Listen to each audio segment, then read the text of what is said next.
Good afternoon, everyone, and welcome to Emma's Masterclass, Maximizing Your Sync Opportunities. My name is Michelle Ronquillo, and I'm Emma's event manager. Emma unites music manager organizations across 13 European countries, which represent more than 2,000 managers across Europe. Our mission is to strengthen managers globally through the Empower program, which encompasses education, advocacy, networking, and research. If you want to know more and stay up to date with the upcoming events, please visit our website, follow us on social media, and of course, join our WhatsApp group. You can find all the links in the chat in a little bit. At the end of the session, there will be, as soon as you log off Zoom, there will be a small, super brief survey, which will pop up on a different page. If you can please fill it up, that will help us a lot to improve our upcoming events. I'm going to share the agenda of today.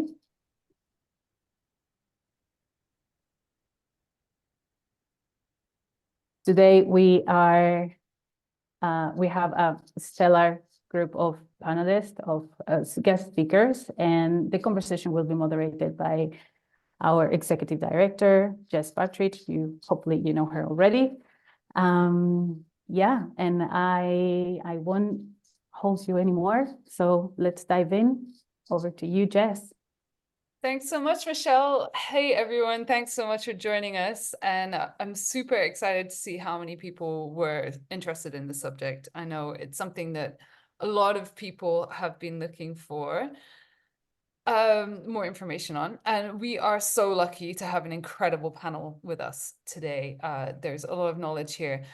I just want to say a couple of things as well. If you would prefer there to be captions, you are welcome to turn on the captions. It's really, really easy at the bottom of the... Why? My captions are actually showing up in an entirely different language. But you can turn yours on for a language that makes sense for you. So yeah, it's a super useful tool. I also really wanted to encourage everyone to ask questions. It's going to be, there's not loads of time to go over a very big subject, and we want to make sure that you get what you need from it. So please ask the questions. I'll be keeping an eye on the chat, and yeah, if there's anything like questions that you see that are great that you would also like asked, so that we can see which ones are most popular. So without further ado, I will ask my amazing panel to introduce themselves and what they do, and we will get on with our discussion. So thank you so much to all of you for joining us. I will go around in order of your appearance on my screen. So Pam, you're up first. Can you introduce yourself and let us know what you do? Yes, hi, I'm Pam Lewis-Rudden. I have my own sync licensing agency. I am a sync agent, a Plutonic group syncs. I'm based in London, and I represent songwriters, management, labels, publishers, anyone who has great music. I'm an equal opportunity sync agent. And I've been in the business, sync agency, started in 2012, started very small, and eventually grew into this monolith, but still keeping it small because I am a one-person company. I do everything from embedding metadata to pitching, and yeah, I'm looking forward to learning more about what you guys need and want to know and how I can be of assistance to you. Awesome. I've actually shared your website as well, so everyone can kind of check you out. Next up, Frederic, if you could explain more about who you are. Yeah, well, thanks, Jess, for having me today. I'm a music supervisor and the founder of a music supervision and audio post-production company called Too Young Music Limited. We have offices in London, Paris, Barcelona, and also Los Angeles since last year. We do work mainly in the advertisement space with a focus on fashion, beauty, and luxury brands. But we also do some film and TV. The core is European art house or indie feature films. We did some series. We also did a little bit of gaming, but that's not the core. So it's a quite broad expertise across different types of clients. But the core of it is fashion and beauty advertisement. Great. So coming at it from the other side, Ellie, it would be great if you could introduce yourself. Hi, I'm Ellie Giles. I'm a board member of EMA, and I'm also a board member of the MMF in the UK. I've been managing for around about 10 years now. I manage 3 artists. I manage a guy called Erlen Cooper, a new artist called Joel Sunny, and another new artist called Maruja. Yeah, I've been working with Sync, I guess, for the last few years, predominantly with Erland, but I believe that Joel will do very good work within this space as well. Awesome. And I've shared Evan's link as well, so people can check him out. Jenny, it would be great if you could introduce yourself. Thanks. Last but not least, of course. My name is Jenny. I'm also a music supervisor. I am based in Oslo. I work for Ohlogy. We have offices in Oslo, in Stockholm, in London, Berlin. I'm probably forgetting a few hubs, but myself, I work primarily with advertising and sonic branding. But the company itself, it's very broad range, similar to Frederic with films, series, and advertising. And so yeah, I think that's me. Great, thanks. So before we start, I want to make sure everyone's like aware of the terms, understands that so we start on the same page. It'd be great if we could kind of look at what the different roles within Sync are. So Pam, you're a Sync agent. What does that mean in terms of like the difference between you and a music supervisor and a publisher? A sync agent in general is a representative of the rights owner.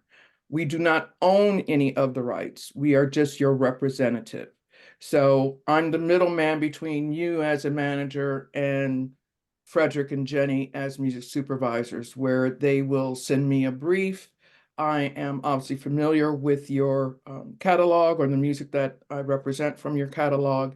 And when they send me a brief, I will in turn respond with music that fits the brief. So hopefully if you are a manager and I represent you, you'll have some music that I can then pass along to Frederic and Jenny, and that is it. Now, there are some sync agencies that represent you as a rights owner, but they also represent you as a publisher. So it's imperative that you understand the difference, because there are those of us who are just strictly independent sync agents, and then those who represent you for publishing and sync. Okay, great. Thank you. And Frederic, in terms of your role, like what is it that you do and don't do? Like Yeah, so I mean, music supervisors, I mean, role has evolved a lot over the last, I would say, since I started like 15 years ago plus. I would say that the music supervisor is the nexus in between the actual client. That client can be, well, the ultimate buyer of the rights of the license, which can be a brand, which can be a film studio, a production company, a gaming company, a platform like Netflix. We can go in depth a little bit into the categories of potential like markets that Sync has today. But our role is to identify songs, copyrights that are suitable for certain, stories, basically, in different forms. That would be the most like concise way to say it. And of course, many people think that a music supervisor is a guy that basically spends his days listening to tracks. We do that a lot, but it also involves actually navigating lots of complexities on the client side. So typically analyzing, trying to, you know, break down what the client expresses and needs in terms of a musical language and translating that, which can sometimes be a bit challenging because briefs are, you know, quite sometimes opaque or, you know, or very large. So it's guiding the client and then translating all of those needs and desires, and music being so personal and intimate, you know, there's always that factor of, you know, I like it, I don't in play. So we are at the source, like, you know, getting a brief, a need, and then analyzing all of those factors to just try to define a few roads to look into music solutions or, you know, options that will get everybody on board and excited. And of course, then there's the, you know, responsibility over the budget. I mean, your clients will come to you with a certain framework that you need to respect, and that's where also your expertise enters in play, because you know, if you pitch music that is way over budget, it will backlash on you. Why do you send me this amazing song that is like That I can't use. quoted like 100K when I told you very clearly that my top budget was 20? So that can be also challenging, and this is an increasing topic for supervisors because, as you know, commercial music, or as you probably all of you must know, if you don't, we can go into that. It can be, in terms of the pricing, quite, you know, difficult because of copyright fragmentation, because the different entities that might be involved in one song might not be aligned on how they value financially that usage or that opportunity. And currently those conversations are independent. So if you have 3 publishers, you will not put everyone in a master owner, so 4 stakeholders on a song, you will not have a common conversation. So the supervisor, which our role is to reach out individually to all the stakeholders, and everyone will just talk on behalf of the ownership share. Yeah. Or the part they admin or they represent. Well, The sorry, financial part, I'm going to close. The financial part is very important, and then you go into execution. Let's say that you fit the budget, you found a song that makes everybody excited, and then you need to execute and make sure that the client actually is covered. So, you know, it's also under your umbrella to make sure that the legal compliance of that license, they will be able to enjoy that, you know, usage without hassle. So it goes from identifying the song to negotiating the song to, sometimes in our case, editing on film and adding sound design and doing the audio post-production until legal execution and actual payments of the rights. So it's really all the way through, like with the yeah. with the actual material or the media, like exactly. That's at least how we work at Young. Nice. Jenny, I'm sure that you work similarly. I'm guessing a lot of this resonates. I saw you nodding. Yeah, all of it, to be honest. So Okay. I don't think I have anything to add at this point. No, I wanted to just ask you, so in terms of, so you work with, I'm guessing, a lot of different sync agents like Pam. Do you have a really wide net of sync agents, and how many tracks would you commonly like present to your client? Like, would you take them a mix, or would you go, no, this is the right one?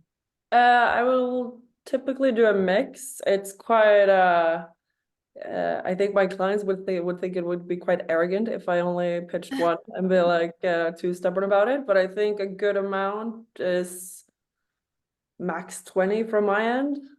Okay. Because otherwise it just gets too extensive, and then it's better to get feedback from that and then redo it and sharpen the search, as we call it. And then sort of just get, because I think like Frederic is saying, sometimes that client conversation could be like, we feel like it's to this, and tempo is misused with energy, and be like, well, what worked? So I think when you have something tangible or audible, at least, then it's easier to be like, okay, but more this, less that. Is it the vocals? Is it that? Right. Is it that? Yeah. On the creative side, but obviously making sure that everything is within the framework, whether that be budgets and timelines and periods and territories and all of that. Great. That's yeah, that's actually super interesting. I had no idea that you'd present like possibly so many. It's a good insight into how you work. Ellie, I also wanted to come to you in terms of as a manager, and I'm sure that many people watching this are managers, obviously, considering Emma's position. How do you work with Sync? Who are you most likely to talk to? Because do you talk to a lot of music supervisors, or do you tend to talk to sync agents and publishers? So it depends on where the artist is in their career. So some artists might have a publisher and a record label, and in that case they would have a sync team within the companies, and so their job would be to look for sync and look for the work. I would also be part of that process, but predominantly they would handle most of the contracting, and I would just be the person that I guess signs it off. Now, if you're working with a sync agent, as the rest of the gang said, that's a bit different, and that's a little bit closer to it, and you're a bit more involved. So ultimately, it's two different parts, and it really depends on what setup you have. Yeah. Absolutely. So I'm gonna go into, we've kind of looked a little bit at the basics of how it works. I'm quite interested to know what kind of trends and things we're seeing at the moment. Frederic, you've already mentioned things are changing a lot. Things are Just moving. just explicit me asked me to be quite pragmatic, so give like insights. Just echoing what from the management perspective, what I think it's important today, and then we can connect with the current trends. I think, again, I mean, you can have sync agents, you can be signed or not signed to a label that has an internal sync team, or to a publisher that has also a sync team.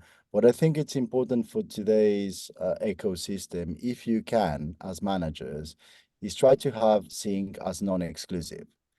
And that's quite the thing I recommend to all of you, because right holders, depending on who and which ones, have lots of copyrights.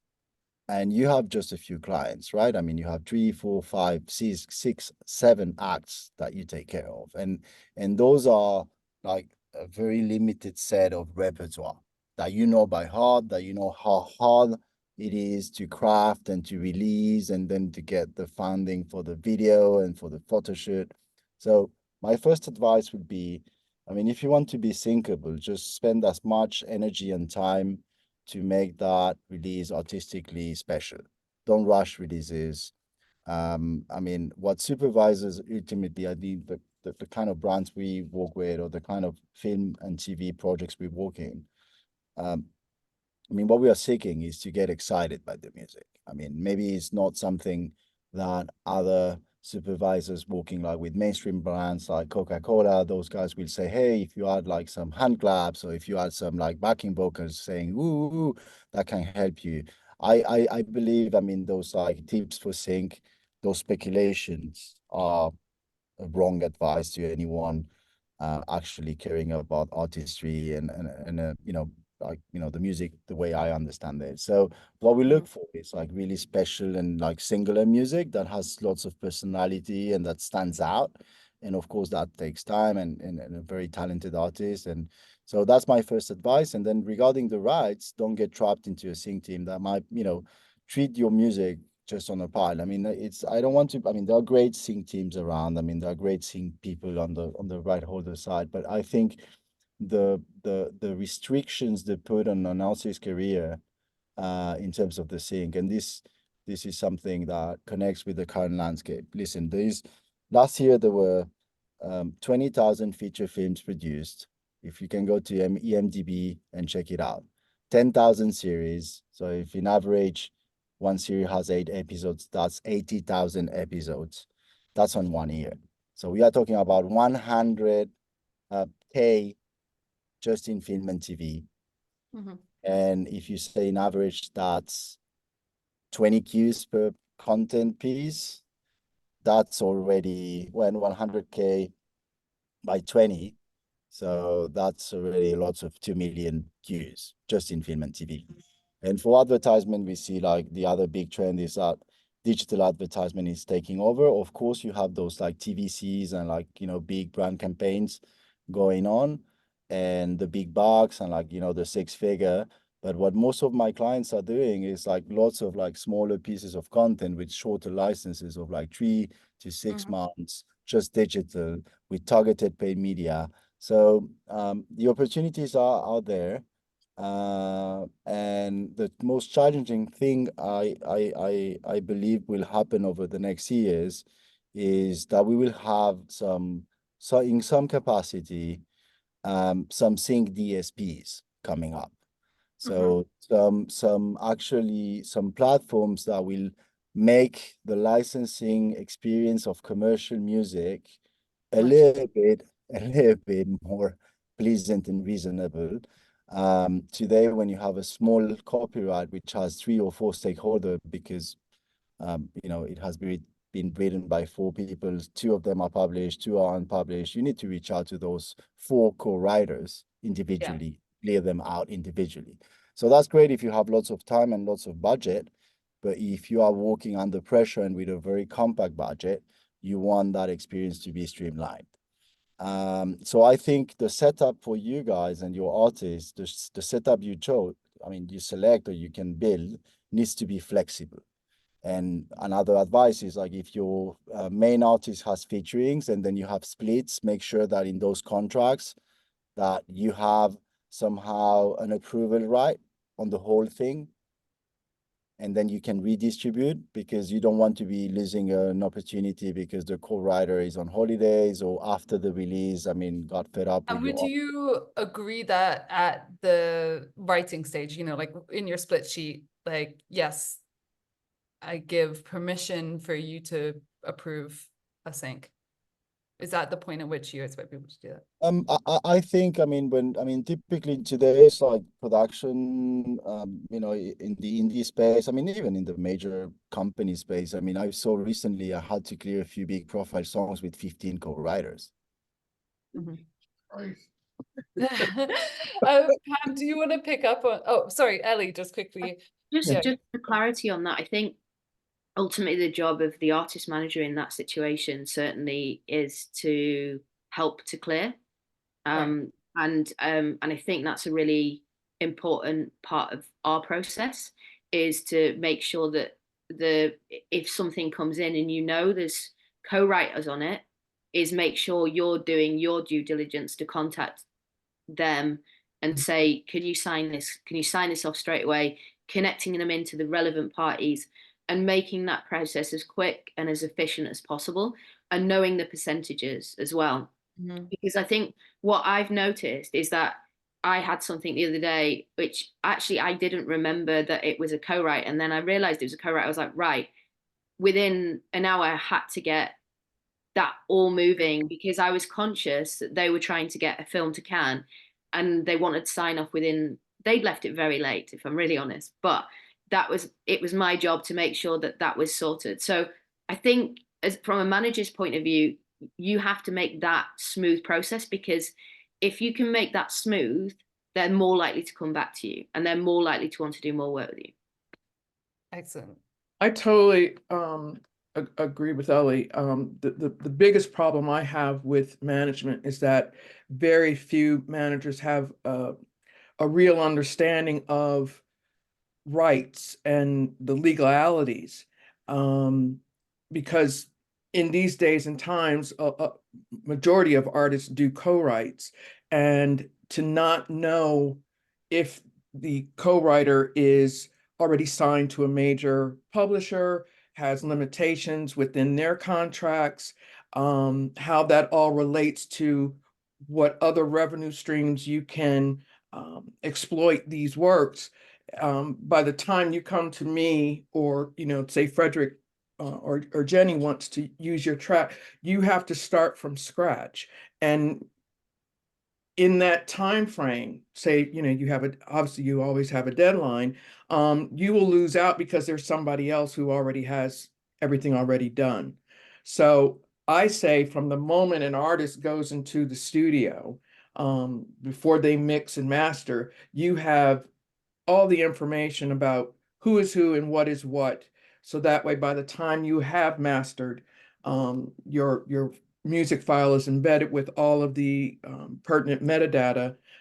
So that way, once you send it out to Jenny, Frederic, me, that again, all your due diligence has been done, because Yeah. everything is about timing. You have to remember that you're not the only person that they're coming to. There's some kid in Zimbabwe in his bedroom writing a song right now that, you know, can upend what, you know, everything that you put together, because you're obviously kind of concentrating on streams and, you know, viral TikTok videos, whereas that doesn't matter to us. We're more concerned with how the song enhances the visual.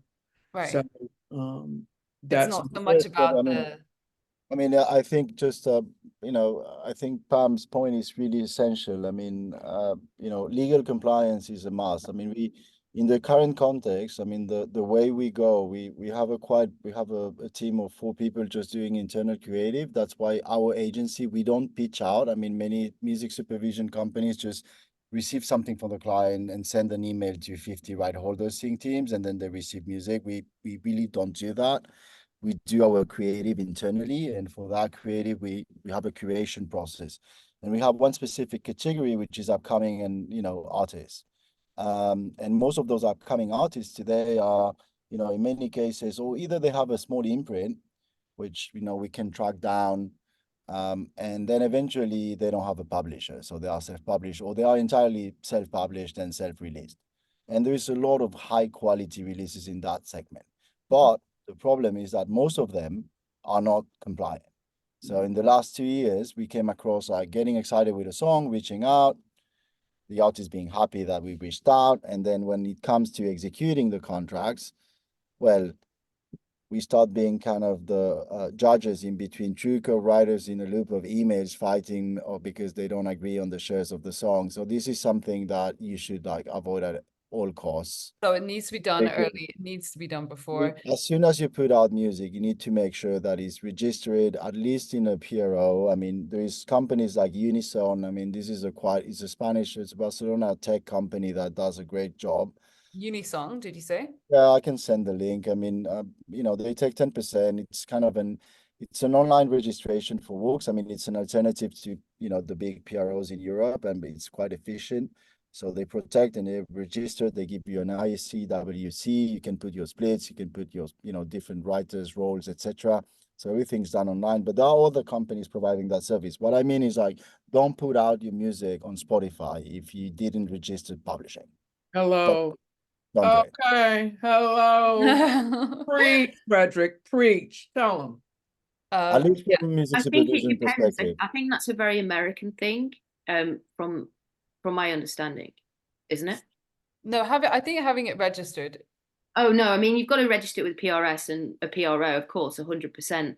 It has to be registered for the equivalent of like a, you know, a neighboring rights or a PRO for writing. But in America, they do tend to like you to have like a publishing company as well, even though You don't need, I mean, what I mean is you don't need a publisher, but you can go, I mean, if your artist is at least a member of any performing rights organization, making sure that the work, I mean, the composition exists in that database, because 100%. But in America, when I was managing an artist in America who did 100K sync a month, it was like we had to give her a publishing like admin name, because we were quite conscious of if we didn't, we weren't getting it cleared. But shouldn't you, even if you're self-published, you should have your own publishing name. You should be registered under your own publishing. I mean, No, that's only an American thing to do. We don't do it in the UK or Europe, really. No. no, I In mean, America, we tend to do that a little bit more. I mean, the main concern is ending up, you know, with a song that, I mean, the thing with registration is that there was an agreement in between parties on which are the splits and who did what on that copyright. I think ultimately though, ignore all the complications, guys. I think the key is, yeah, just making sure that everything's registered on PROs. And making sure it's compliant as well. Just like your splits are sorted, everything's sorted. If you can get pre-clearing, I know Frederic, you talked about that before our session, where like getting permission is useful in advance. Jenny, did you want to to jump in here? I'm really aware that on compliance and how you operate. No, I think everything that has been said is very much accurate for me as well. I remember having a case where we were pitched a song for an ad and we were like, this is great. This is someone really up and coming, very cool sounding. And apparently this artist had bought the instrumental from a producer elsewhere and they hadn't sorted out the splits. So it ended up in a really messy case. So I would like to avoid that in the future. So yeah, just keep splits and everything. Yeah, and then also and organized. We don't go back there, right? I mean, when you had an experience that you don't it's unofficial, but the music supervision space is quite small. So if you had a terrible experience with an artist or with a manager or with an agent, we meet, you know, in panels. I mean, we meet in conferences. Oh, I had this terrible situation with this artist. Oh yeah, me too.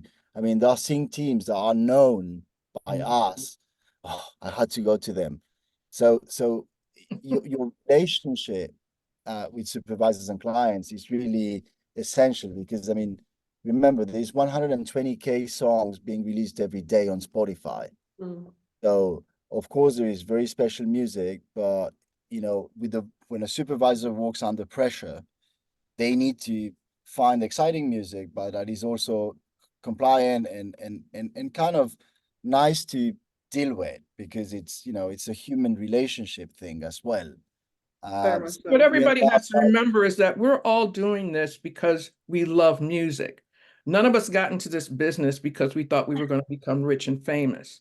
You know, far from it. But but the point of the matter is that if you approach any of us, it is that we're connected automatically because of our love of music. But to go that one step further is to understand and express that you understand the sync side of the business. Because at the end of the day, for me, everything is about compliance. I can love a song till, you know, the end of time. But if you don't know who the publisher is, or you can't confirm that, you know, you can clear these certain rights that you own or represent, or, you know, who the other who owns the other splits, then it makes it more difficult for me to say, oh, I'm going to send this to Jenny because I feel confident that everything has been, you know, all the I's have been dotted and all the T's have been crossed. So that's more important to me, probably even more than I love the song. If you can't comply, then your music will sit and gather dust and cobwebs. Absolutely. And I mean, I know it got a little confusing there with self-publishing, and I can see a lot of comments about this. I mean, that's, I mean, basically the difference is, I mean, as a writer, I mean, you manage performers that might also be songwriters, right? So those are two sides of the rights that we as music supervisors need to clear. So you clear the recording rights on one side, and then you need to clear separately the publishing rights. And that's typically the practice in our industry, is that those rights are, you know, negotiated under the most favored nations kind of clause. So that means that if I pay 5K to Pam that represents a recording but doesn't have representation on the publishing rights that are with Jess, then I will need also to pay Jess 5K for the publishing rights, right? So those are the two rights in play when you do a sync. For self-release artists or indie artists that might, you know, have a setup with DistroKid or I don't know, or any like, you know, platform, and so that allows them to actually put out songs immediately. So the song exists commercially on the master side, correct? but that song has been composed and written by someone or a few people. And if I go on a database and look for that song and don't find it, it's telling me potentially this song is not registered.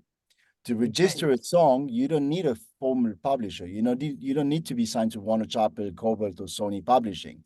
You can be yourself or your clients, which are also performers and songwriters of that song. Just, you get your, PRS account in place, or you get your SACEM account, your GEMA account, and then you can actually do that online. Make sure that your song is registered with the different stakeholders and co-writers that were participating in that song. And on the publishing, slot where they ask you who's the publishing, you put your own name. Yeah, exactly. Absolutely. Sorry, I'm really aware that we only have like 23 minutes left, so I really want to get through some more stuff. We've done compliance. I think there's a strong understanding. There's again a lot of things being shared in the chat. That self-publishing is simply making sure that you are registered properly, fully. People, sync agents and music supervisors are checking these things, so it could limit you even at the point before they reach out if you're not compliant. I really want to look also at getting ready for sync. So I've seen quite a few questions about disco and if this makes it easier for you, and do you use it, and what is disco or a tool like disco, and how do you use it? Jenny, I want to give you a chance to speak just quickly, make sure. Yeah. No, I use disco every day, and I like disco as a tool, and I think it's a great feature that anyone who sends me music can send it straight to disco, so I don't have to deroute, is that a word? Mm-hmm. It makes it easy for me to use it as a tool. Everything is there, and keep everything auto tagged. And so if as with a lot of managers in the room, what is disco? How do you use it? Do you make playlists on it? Do they need to tag stuff? Like what is the system, and why should people be using these kind of tools even if it's not disco? For me, it's a music management tool. So let's say I'm working on a project. Obviously, when I have a client and there's visuals, like an advertising campaign, they would like the file to be on it right away, not a Spotify link.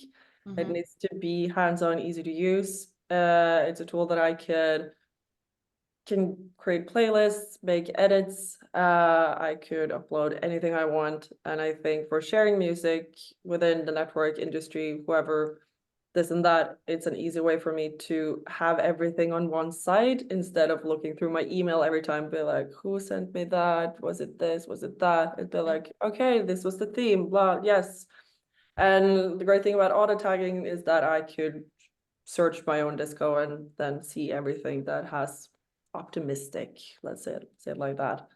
Mm-hmm. So it's a great way for me to be working with music, and especially when you look at it every day and you're getting used to that tool and everything is updated, it's a nice way to keep me informed, etc., and everything is in one place.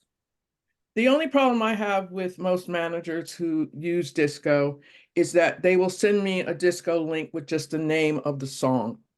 Yes. That annoys me to no end. Why pay that amount of money every month to not use the tool fully?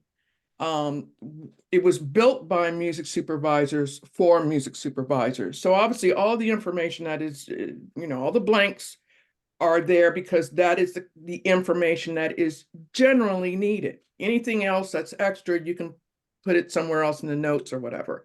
But to spend 10 to 30 quid, pounds, euros, shillings a month and just put in the name of the song and then have like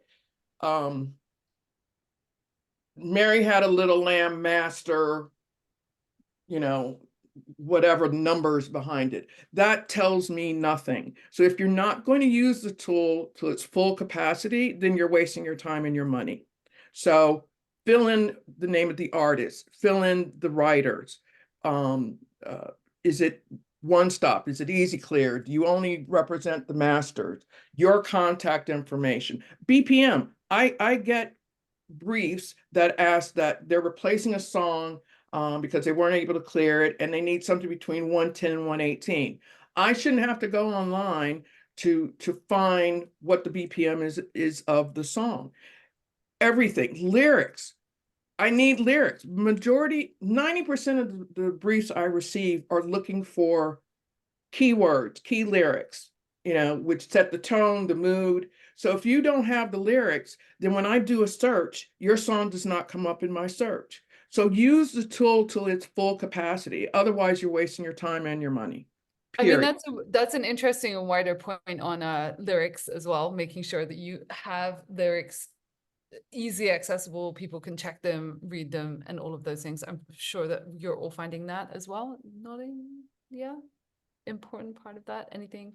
Yeah, so, I mean, we also, I mean, Disco became kind of an industry standard for supervisors and everyone like walking in the media space because, I mean, as Jenny was saying, I mean, it's very convenient. So you can basically also receive in a standardized way music from different stakeholders, reps, managers. So typically what we do when we have people reaching out with like, very long mails.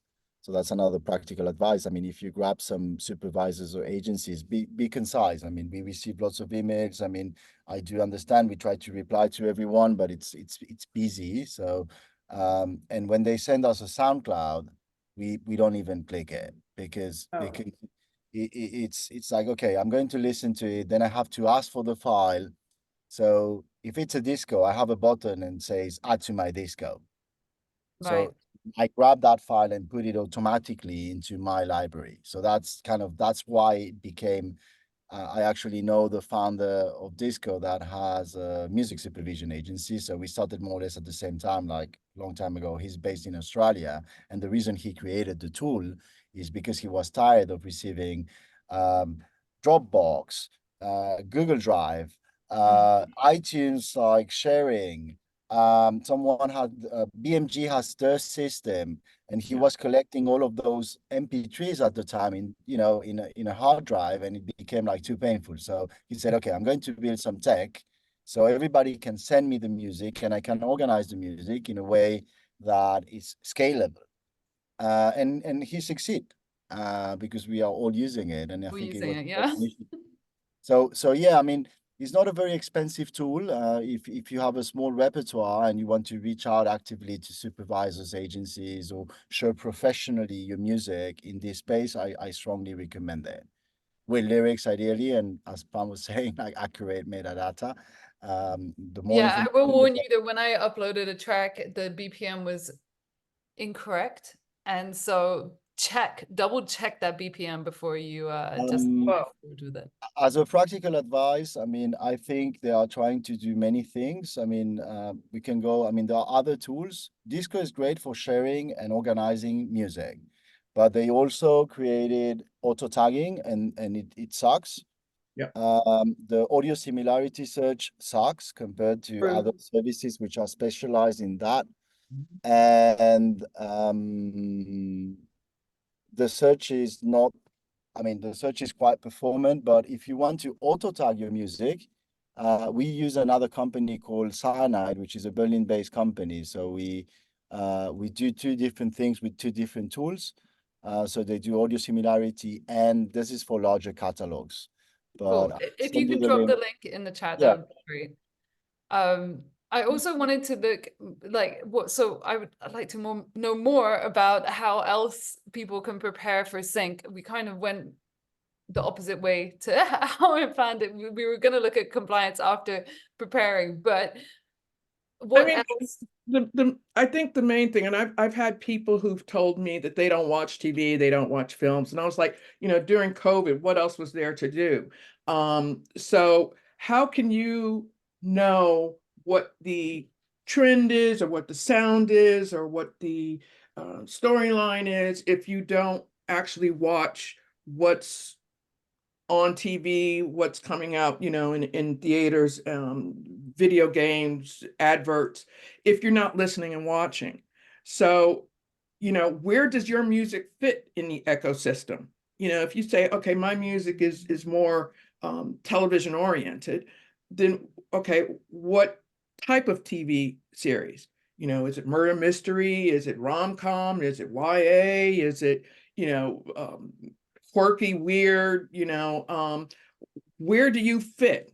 And understanding, if I say, well, who do you sound like? If you were going to recommend your songs that to me, and saying that, they sound, similar to, for fans of, recommended if you like, because if I don't know you or your music or the music you represent, where's it going to fit in the thousands of drawers that are in my head? So that way, when I get a brief and it says we're looking for something to replace Led Zeppelin, I can say, oh, I can pull this drawer out and I know who to go to, because they've presented it to me with all of the information that I need. But if you don't know if your song will work in Grey's Anatomy or The Crown, then you just coming to me and throwing it up against the wall and hoping that it sticks is not going to work. We work in a very niche ecosystem, in a sense of that, yeah, you make music, or you as managers represent music, but where does your music fit within this system? And knowing who to contact and who to reach out to. I think that's really important, actually. Just a lot of artists don't like to think about who else they sound like and don't like to pick specific names out, but it is really, really helpful, especially for these kind of pitches. Ellie, sorry, how do you prepare your artists for sync, and what do you recommend they do when you're at that point? You're like, you're just starting to work with Joel, you said, and you're thinking that this is the right area. So what are you doing specifically as a manager to work on that? So I'll do exactly what everyone has suggested. So get a disco link, make sure it's all making sense. I'll start looking for the right sync agent. That's what I'm starting to do now. He's already had, I'd probably put in like little kind of clips that would help, as in anything that would show like the music already to video, to the sync agent. So he's had 750,000 user-generated reels using his music on Instagram already, and I think it's and Paris Olympics used it as well. So I think that's the kind of things that I'll be using, just as a kind of like, just to show that it's already kind of moving and there's connection there. And then I think, ultimately it depends on what kind of artist you've got. So with Joel, he did something for trailer. So he got a different producer in and made something that was specifically for trailer music. So it was kind of like a co-write. So what you can do is keep the artist direction very clear, but then you can find a producer or find someone else who can basically extrapolate that out and make it more sonically ready for a trailer, or for trailer music.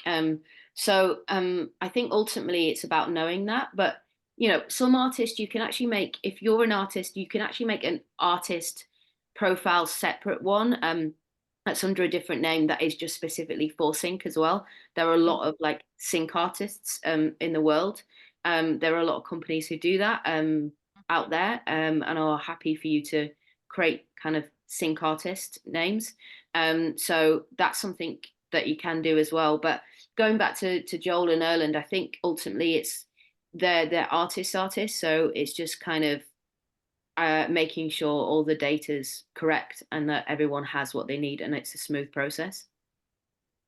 Yeah, I'm guessing just really knowing down those co-writes, making sure you know who's representing on publishing and recording for any co-writes and everything like that. Contacts as well, like, so all the managers who are actually representing them people. Like, I mean, I'm very fortunate.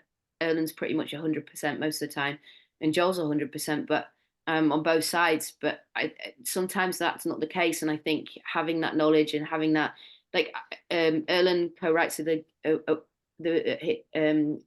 Hannah Peel. He used to co-write with Hannah Peel, and we got a sync in the other day. But I know her manager. He emailed me straight away. He's like, "We've got to get this cleared. Cool, done. on it. Within 48 hours, we had it cleared. Super. You all need to follow Elise. Call her, write her, follow her, because she's saying and doing all the right things.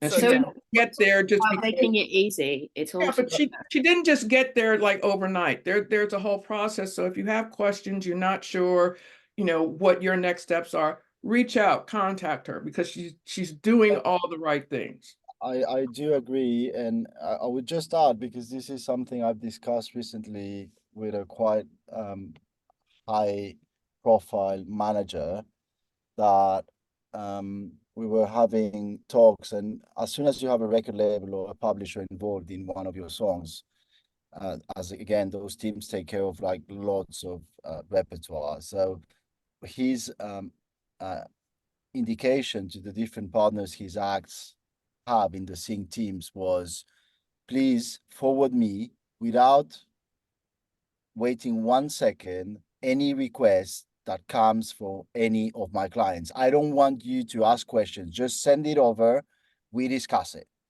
Because in our industry, depending on which company you work, your acts are signed to, sometimes as a supervisor, you end up finding that internal agendas or objectives in terms of pricing, etc., are in practice above eventually the interests of that particular artist. So in order to avoid that as a manager, if you have exclusive sync rights with a record label or a publisher, my practical advice is ultimately you will analyze the opportunity, say yes, no, I want more money, or I don't think this is suitable for my artist, and thank you very much, but this is not for us.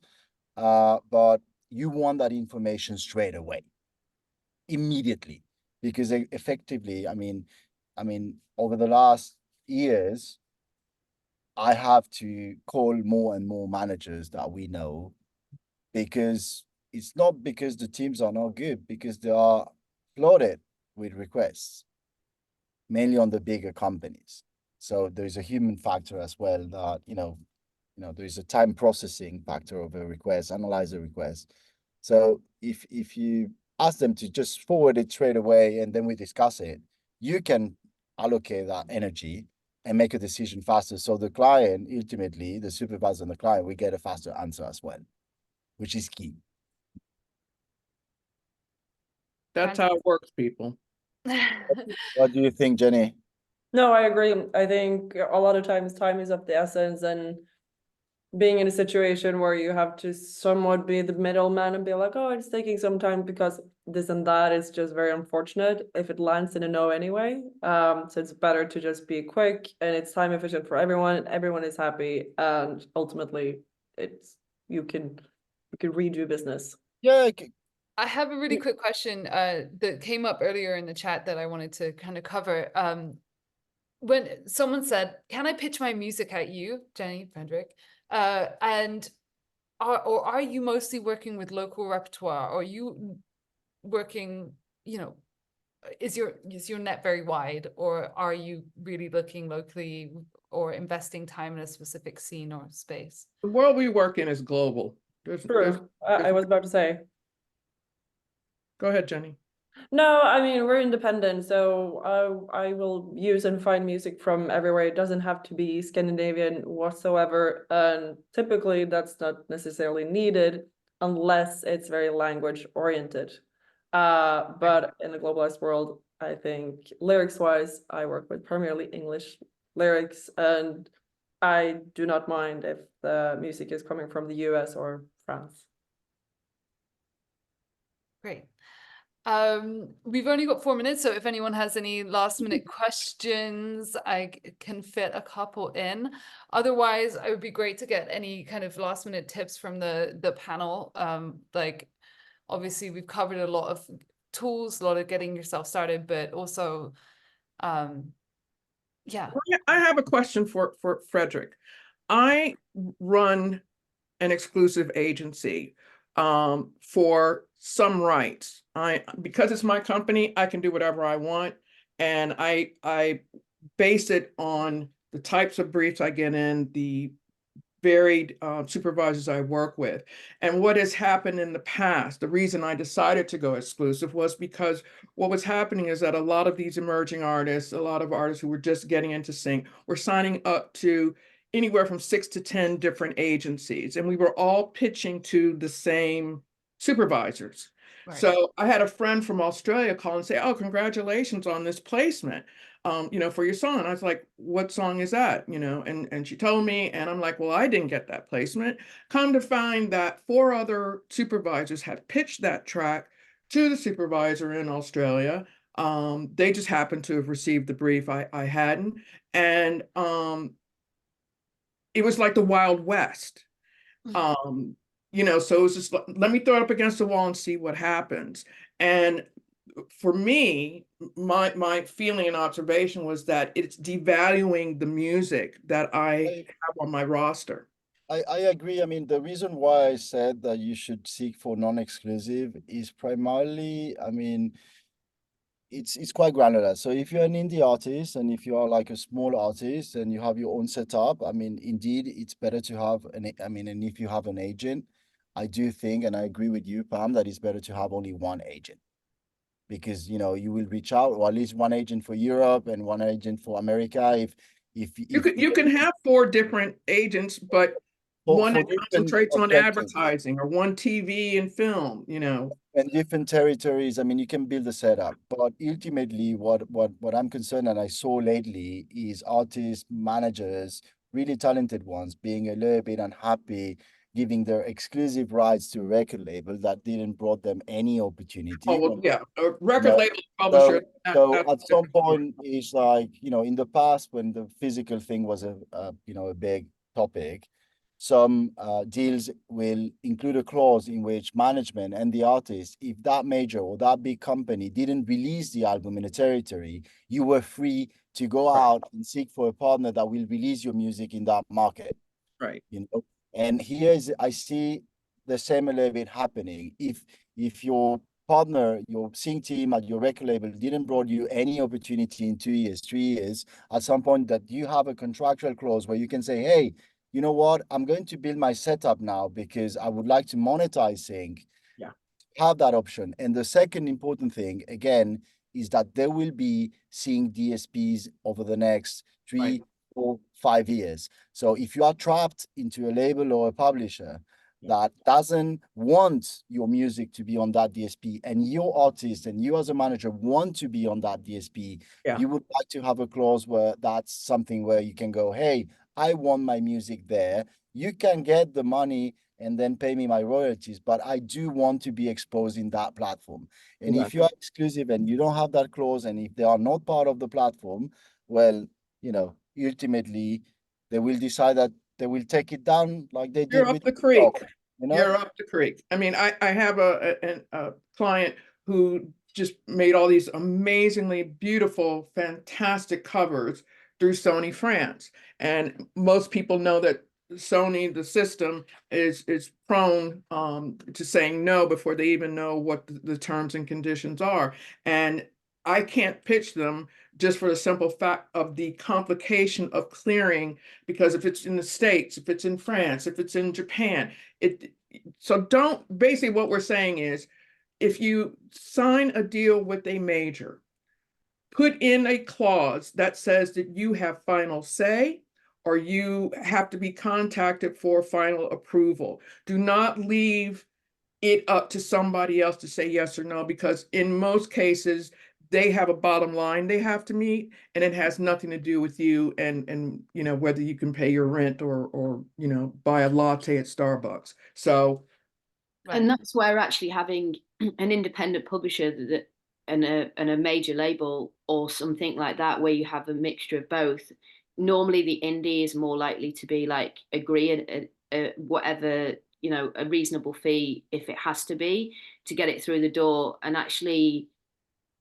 that's a little bit quicker. So then I can push the major and say, nah, because the indies told me what the numbers are, and I can make a decision at that point. So, but I think you're so right, Pam. I think making sure contractually you're covered when you're negotiating this in your deals And I think it's just making sure that you can always sign off anything. It's your sign off. It's not, you've got the No, ultimate. it's not up to somebody else. Go Indy. Go So, Indy. but I think there's value in being a major as well. I think it's either way, but it's making sure that you look at the contracts and making sure that they're robust and that they work for what you want to do. At the end of the day, you want to have somebody in your corner, so if you don't know what they're talking about in the boardroom and pulling up, drafting your contracts, ask somebody. Go to Ellie, ask somebody, because they're still operating on this system that happened 50, 70 years ago, and that's not how the rest of the world is working. So at the end of the day, don't give away all your rights or all of your setup for you to make a final approval, because it's your music, you created it, that's your baby, you have to take care of it because no one else will, period. I think that's it. Final approval's ultimately the key to any situation across the board, whether it's sync or not sync. But I think the most important thing in all of this is just making sure you've got registrations are really nailed down. That's everything you can take away from this. And then speaking to people in a manner that makes them feel like they're more likely to speak to you again and open that door again. So but yeah, it's a personality driven business at the end of the day, and it does make a difference. And maybe we'll have to do a totally separate class on like pitching and things like that would include sync pitching and sync. I think honestly, just I think when a supervisor pitches your music and reaches out, he's expressing love for your music. Like, I found this, I got excited, I showed it to my client. Can we talk? Can we make it happen? So what Ellie was telling is really important. If you receive a cold email, then you go, hey, in the sea of songs, I'm reaching out to give you an opportunity, and you're being difficult or cold or a little bit like straight away on money. So I think, of course, money is a topic and shouldn't be taboo, and you should be able to express, I like this opportunity, the money seems fair, the money seems low, I would like to see a little bit more money. That's not a taboo, that's not a problem. But it needs to be a fast answer. It needs to be ideally an answer that recognizes the fact that someone is getting interest and excited about your music, and that don't take that for granted. And third, it ideally needs to be a clear answer, and not yes or no. Not turning around, like, yeah, I'm interested, but you know what, and and how many days in Instagram are you going to push it? Like, this is the scope. I mean, a professional music supervisor will give you a consolidated scope, which is something and they clear already information. Yeah. Yes. We are going to give you clear information.